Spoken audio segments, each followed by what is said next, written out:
En nombre del Padre, del Hijo y del Espíritu Santo. Amén. Queridos fieles, en la misa del día de hoy, domingo 12 después de Pentecostés, tenemos la famosa y conocida parábola del buen samaritano, una de las más hermosas que Dios nuestro Señor Jesucristo dijera en el Evangelio, ya que en ella nos enseña la universalidad de la caridad, del amor al prójimo. Todos los hombres son nuestro prójimo. A todos debemos amar por Dios y en Dios, y debemos estar prontos y dispuestos para ayudar a cualquiera, sea quien fuere, que se halle en necesidad. Veamos pues la dicha parábola. El Evangelio de la Misa está tomado de San Lucas, y allí leemos: He aquí que cierto doctor de la ley, legis spiritus, en latín legis spiritu, se levantó y le dijo a Jesús por tentarle: Maestro, ¿qué haré para poseer la vida eterna? Quid facendo vitam aeternam possidero. ¿Qué haré para poseer la vida eterna? El doctor de la ley o legisperito pregunta, dice el texto, por tentar a nuestro Señor. Es decir, su intención no era recta, pues su pregunta no surge del deseo de aprender, sino de buscar tenderle un lazo, una trampa. Era por tentarle. Como conocía muy bien la ley, pues era legisperito, un doctor de la ley, creía saber más que Jesús, el hijo del carpintero, que no había cursado estudios como él, y por tanto pensaba que respondería mal, y entonces tendría de dónde acusarlo, como contrario a la ley de Moisés, o como desconocedor de la misma, y así lo podría desacreditar ante el pueblo. Nótese la refinada hipocresía, pues le llama maestro. Mas nuestro Señor, conociendo su mala intención, sin responderle propiamente, le pregunta a su vez, en la ley, ¿qué está escrito? ¿Cómo lees? Como si le dijera, tú, que eres doctor de la ley y por tanto la conoces a fondo con tus grandes estudios, dinos, ¿qué dicen las Escrituras al respecto? ¿Qué nos enseñan para alcanzar la vida eterna? A lo cual respondió el doctor de la ley: amarás al Señor tu Dios con todo tu corazón, con toda tu alma, con todas tus fuerzas y con toda tu mente, y a tu prójimo como a ti mismo. Y le dijo Jesús: bien has respondido, haz eso y vivirás. En efecto, el doctor de la ley respondió muy acertadamente, como lo nota nuestro Señor mismo, pues de los dos preceptos de amor a Dios y de amor al prójimo penden toda la ley y los profetas. Cumplir cabalmente con ellos es cumplir toda la ley y por ende alcanzar la salvación, la vida eterna. Y así nuestro Señor, con bien pocas palabras, desbarató la artimaña y dejó confundido al que le ponía la acechanza. Mas éste, humillado por su fracaso, añade inmediatamente la siguiente pregunta, queriéndose justificar a sí mismo, según dice el texto evangélico. ¿Y quién es mi prójimo?, dice. Esta tan sencilla pregunta, que hoy día cualquier niño de catecismo puede responder fácilmente, era en aquella época una cuestión ampliamente debatida por los rabinos, los cuales solían dividirse en dos escuelas distintas. Por un lado, estaban los que veían únicamente como prójimo a los judíos todos, y la de los que no consideraban prójimo a todos los judíos, sino solo a algunos de ellos, a los parientes y amigos más cercanos. En todo caso, ambas escuelas estaban de acuerdo en excluir del concepto de prójimo a todos los que no fueren judíos, es decir, a todas las demás naciones, los goyim que ellos dicen. Todos esos otros no son prójimo, prójimo no, nada más los judíos, y algunos decían no todos los judíos, sino solamente mis amigos o parientes más cercanos. Por tanto, la respuesta que diera nuestro Señor era importantísima, y era una oportunidad muy buena para deshacer esa falsa idea que se habían forjado los judíos del prójimo, de quién es mi prójimo. Para lo cual respondió nuestro Señor de una manera indirecta, por medio de una parábola, diciendo: un hombre bajaba de Jerusalén a Jericó y cayó en manos de unos ladrones, los cuales le despojaron y después de herirle se fueron dejándolo medio muerto. Este hombre que viajaba desde Jerusalén hacia Jericó era judío, lo cual intencionalmente fue elegido por nuestro Señor, como ya explicaremos. Se dice que bajaba a Jericó, que se halla al noreste de Jerusalén, porque hay una diferencia de altitud de unos 970 metros entre una ciudad y otra, si bien la distancia entre ellas es tan solo de unos 27 kilómetros aproximadamente.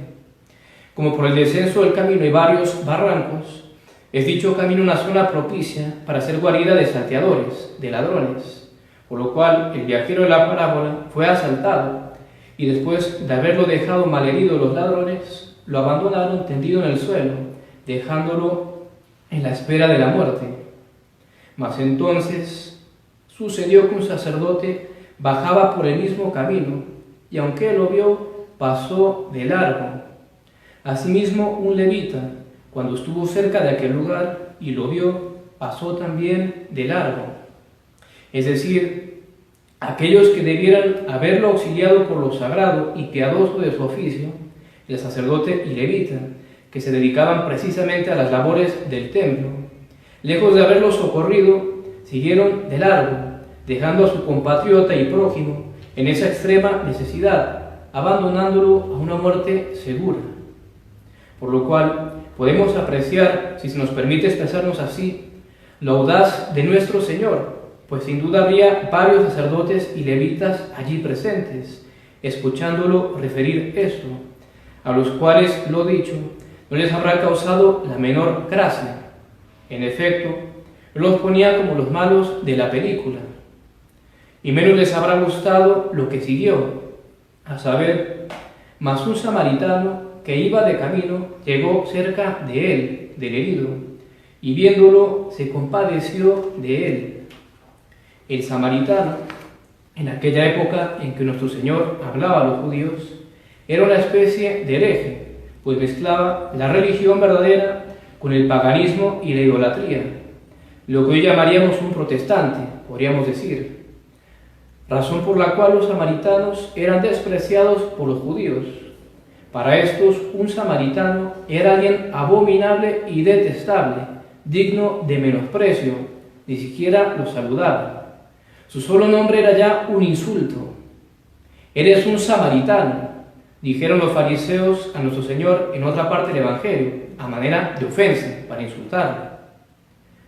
Por lo cual vamos apreciando la fuerza de la parábola de nuestro Señor y, como decíamos, lo audaz. El abominable y despreciable samaritano tuvo compasión del judío herido, y no el sacerdote ni el levita del pueblo escogido. Si nuestro Señor hubiera dicho esta parábola hoy día, el herido hubiera sido un católico, el sacerdote un padre, como es evidente, el levita un hermano religioso y el samaritano un hereje protestante, de los cuales este último, el hereje, es el que obra bien, el que ayuda al herido, al prójimo, el que obra caridad. Vemos entonces la fuerza de lo dicho. Y después de narrar los cuidados del samaritano dispensados al herido, terminada la parábola, pregunta nuestro Señor al doctor de la ley: ¿cuál de estos tres te parece que fue el prójimo del que cayó en manos de los ladrones? ¿El sacerdote que pasó de largo, el levita que pasó también de largo, o el samaritano que tuvo misericordia del herido? Respondió el doctor: el que usó con él de misericordia. Le dijo Jesús: vete y haz tú lo mismo. Notemos el ingenio de nuestro Señor, como que es Dios, ya que para hacer que el mismo doctor de la ley confiese por su propia boca que el samaritano es su prójimo, cosa que él jamás hubiera hecho, hizo que el herido de la parábola fuese un judío, pues de haber sido el herido un samaritano, a la audiencia, a todos los que lo escuchaban narrar esta parábola, les hubiera parecido lo más normal y lógico del mundo que se siguieran de largo el sacerdote y el levita, pues, como dijimos, el samaritano no era para los judíos un prójimo, nadie que no fuera judío era considerado prójimo. Y así nuestro Señor logró, como decimos, que el doctor de la ley confesara por su propia boca que el samaritano, ese samaritano tan despreciado por él, es también su prójimo. Y es de notar que no respondió a la pregunta diciendo el samaritano, sino el que usó con él de misericordia.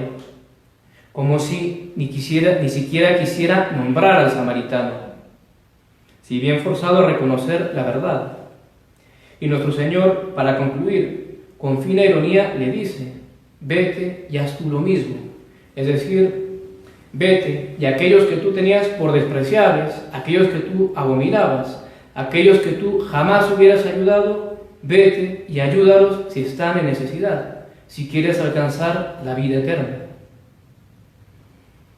Por tanto, la enseñanza primordial de la parábola nos parece es clara a todas luces. Todo hombre es nuestro prójimo y por tanto debemos ayudar a cualquiera que se halle en necesidad, sin importar si es judío, musulmán o mormón, si es amigo, desconocido o enemigo. Debe bastar que esté necesitado y que nosotros podamos ayudarlo en su apuro. Obrar contrariamente, esto es, no ayudar a nuestro prójimo constituido en extrema o grave necesidad, pudiéndolo hacer, teniendo los medios de ayudarlo, es un pecado gravísimo contra la caridad. Y esto que decimos en verdad es importante, pues todo se resume en el amor a Dios y en el amor al prójimo. De estos dos mandamientos penden toda la ley y los profetas, dice nuestro Señor mismo en otra parte del Evangelio. En efecto, uno y otro mandato van de la mano, esto es imposible que crezca uno sin que el otro aumente, así como no es posible que uno disminuya sin que el otro mengue. Sin embargo, es de notar que la primacía lo tiene el amor a Dios, y allí está el fundamento del amor al prójimo, y de allí ha de sacar su fuerza. Si no hay verdadero amor a Dios, que implica el estado de gracia, la verdadera caridad sobrenatural, no habrá verdadero amor al prójimo, sino una pura filantropía en el mejor de los casos, el hombre por el hombre. Y eso no vale ni sirve para la vida eterna, no sirve para alcanzar la salvación. Por tanto, el verdadero amor al prójimo debe ser en Dios y por Dios. Esto es, debemos amarlo porque Dios nos lo manda y querer su mayor bien, que es la salvación de su alma. Y así el verdadero amor al prójimo busca primordialmente conducir las almas de los otros a Dios, a la salvación. No solamente ayudar en las necesidades materiales, sino más principalmente las espirituales, llevarlo a Dios, si no caemos en una pura filantropía. Dicho esto, no obstante, es cierto, y lo hacen notar los santos y autores espirituales, que el amor al prójimo, asimismo, refleja el amor a Dios. Es decir, si en verdad hay amor a Dios. Pues, dice San Juan, el que tuviere bienes de este mundo y viere a su hermano padecer necesidad y le cerrare sus entrañas, ¿cómo está en él la caridad de Dios? ¿Cómo está en él el amor de Dios?, pregunta. Y en la misma epístola en que dice esto, dice después, quien no ama a su hermano a quien ve, ¿cómo puede amar a Dios a quien no ve? Por lo cual, vemos que es un indicio de si nuestro amor a Dios es verdadero, o si es grande, o pequeño, o nulo, el amor o caridad hacia el prójimo, si le ayudamos en sus necesidades espirituales y materiales. El amor al prójimo es un reflejo de ese amor a Dios. En conclusión, mientras más amor tengamos a Dios, más amaremos al prójimo. Para comprobarlo, basta mirar a los santos, los cuales ardían en el fuego del amor divino. ¿Qué obras más heroicas de caridad hacia el prójimo vemos en sus vidas? San Paulino de Lona, por ejemplo, se dio su libertad haciéndose esclavo para redimir o rescatar el hijo único de una viuda. Él mismo se dio por esclavo para recuperar a esa otra persona. San Francisco Javier, que abandonó su patria y partió para lejanas tierras en la India, para llevar allí la luz del Evangelio a esas regiones, para llevarles la salvación, la ayuda espiritual a esas gentes que vivían en las tinieblas, en el error.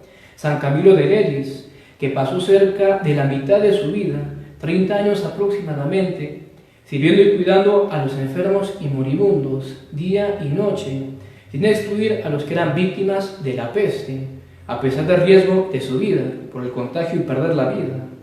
Y la lista de ejemplos sería interminable si quisiéramos ver la vida de todos los santos. Las dejemos allí.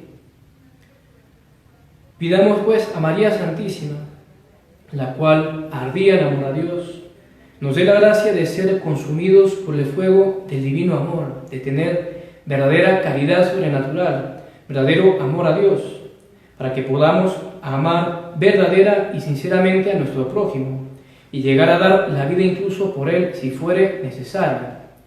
Nadie tiene amor más grande que el que da la vida por sus amigos. Ave María Purísima. Sin pecado concebido, María Santísima. En el nombre del Padre, del Hijo y del Espíritu Santo. Amén.